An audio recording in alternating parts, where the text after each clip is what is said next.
Hey, welcome to the Caribou Data Science channel. This is the first in a series of very short uh, teachings on various stories from the Bible, uh, mostly from the Brit Hadashah, the New Testament, the Gospels, of course, with appropriate links back to the Tanakh, the Torah, okay, and the Torah, okay. So for the first session, I'm going to talk about a little bit about the story of the Good Samaritan. Very common story, very well known, very well quoted and misquoted, okay. Uh, Before I start, I also want to point out one very important thing. What I'm going to be telling you here is not my own words.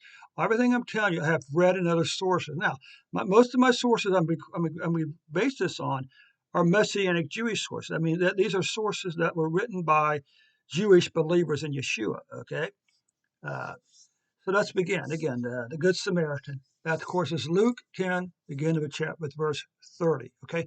Now, before I begin, I have one question I want you to think about. There is someone who is conspicuous by their absence in the story. Who is that? Okay, now, so beginning of verse 30, Jesus replied and said, a man was going down from Jerusalem to Jericho. And the first thing, the fact that it says a man means it's probably a Jewish man. Because, we have the Samaritan woman, the Syrophoenician woman, then we have women. Okay, so this was certainly a Jewish man. And the other thing now, when it says going down from Jerusalem to Jericho, it really means going down.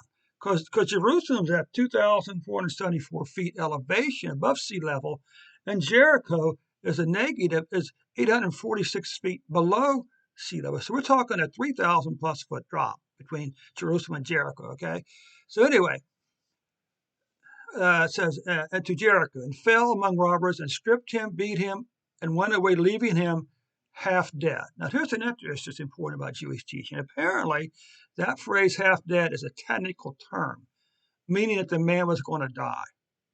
If now that may mean he's going to die if he was left alone. Okay. Now, apparently, there's also the opposite can be true.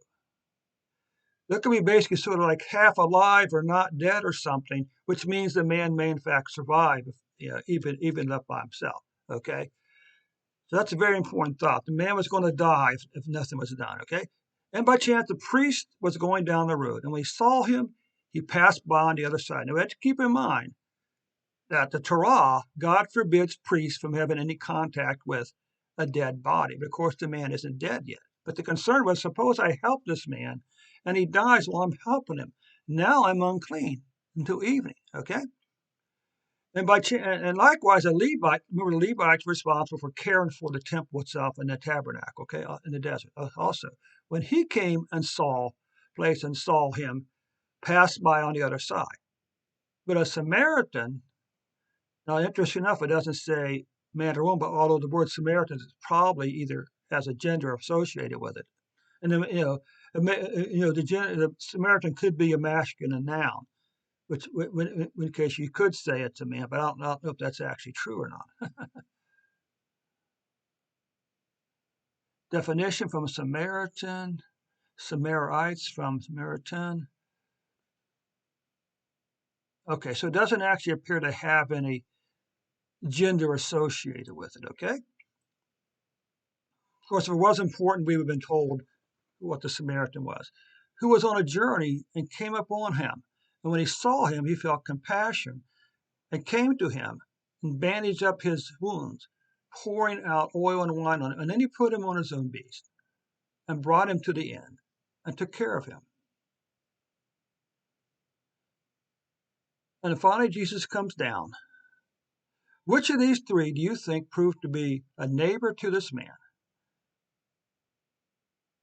Fell into the robber's hands. And he said, the one who showed mercy towards him. And then Jesus said to him, go and do the same. Now, of course, the eternal question is, who are we in this story? Well, of course, I want to suggest at some point in life we were all that man, okay, who was set upon by the robber. At some point in our lives, we were all that man.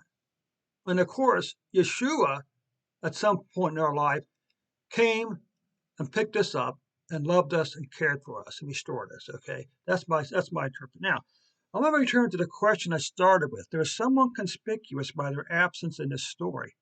Who is it? Well, of course, it's the Pharisees. Where are the Pharisees? Where are those self-righteous, hypocritical, legalistic Pharisees at? Well, as I have read from, again, various Jewish sources, Jewish commentary on the Gospels, Messianic, written by believers, the Pharisee would have stopped and helped the man. Because the Pharisees believe that mercy and life is more important than the law. And even if this had happened on the Sabbath, the Pharisees would have stopped and cared for the man. Even if they thought the guy was going to die, they would still have stopped and cared for the man. Because the Pharisees believe that mercy and kindness and life is more important than even the Sabbath law. And that concludes today's 5 Minutes in the Bible. Thanks so much. This is Dave from the Caribou Data Science Channel. I'll see you in a few days.